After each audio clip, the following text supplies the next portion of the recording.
Strixhaven just came out a few weeks ago, and the prices have seemed to bottom out, and we're going to do a little price update to see what is going on right now in the market. Is it a dumpster fire or not?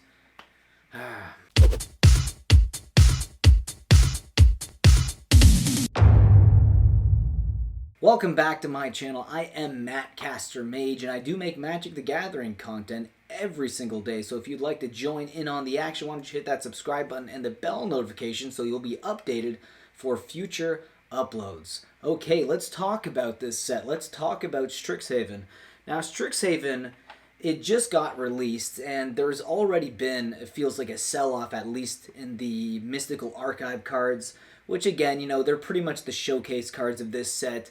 And ever since we've got collector booster boxes, it seems like there is some sort of fancy alternate border card for other cards in the set.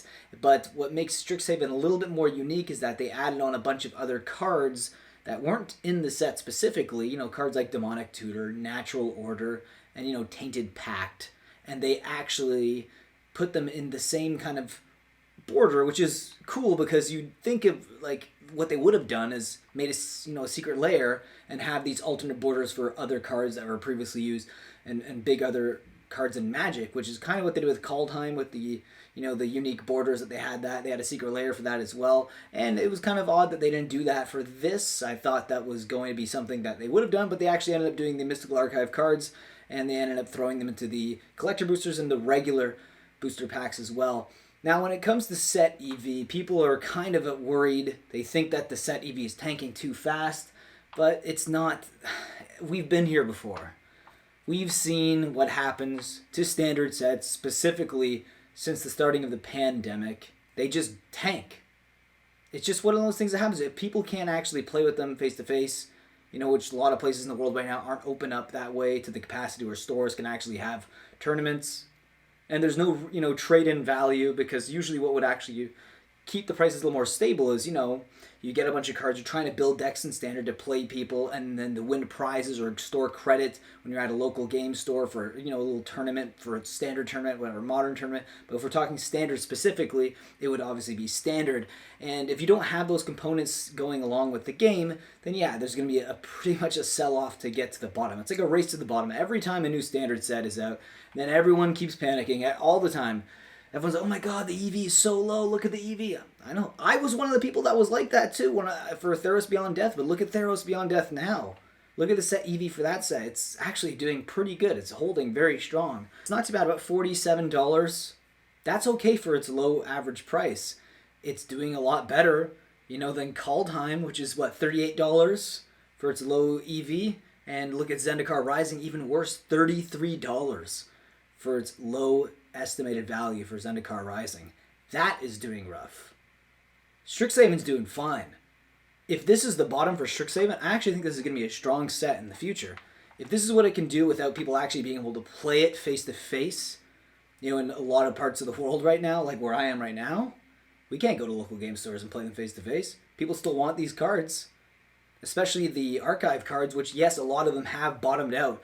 But if you look at the prices of the cards that aren't even just the archive cards, they're holding pretty strong. Belladeros is, around $20. That's the highest card price in the set, the normal set.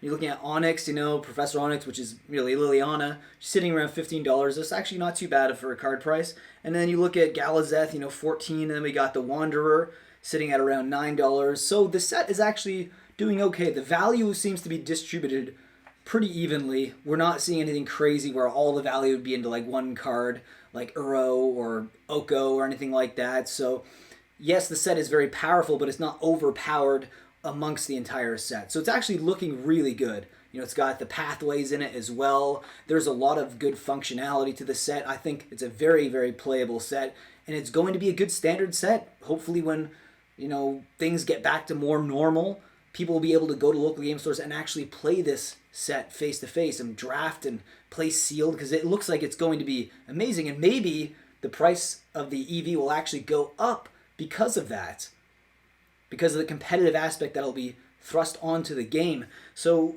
let's talk about the Mystical Archive cards, which is the thing that people are worried about the most.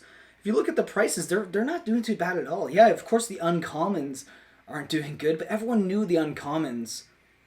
I've opened up a few boxes, and yeah, you're seeing a ton of repeats on these. I mean, I didn't see a single Faithless Looting. So that was obviously like a meme card that they made it kind of more rare than it actually should have been. But it was very, very hard to find that. I couldn't find it. But if you think about all the uncommons, yeah, of course they're going to bottom out.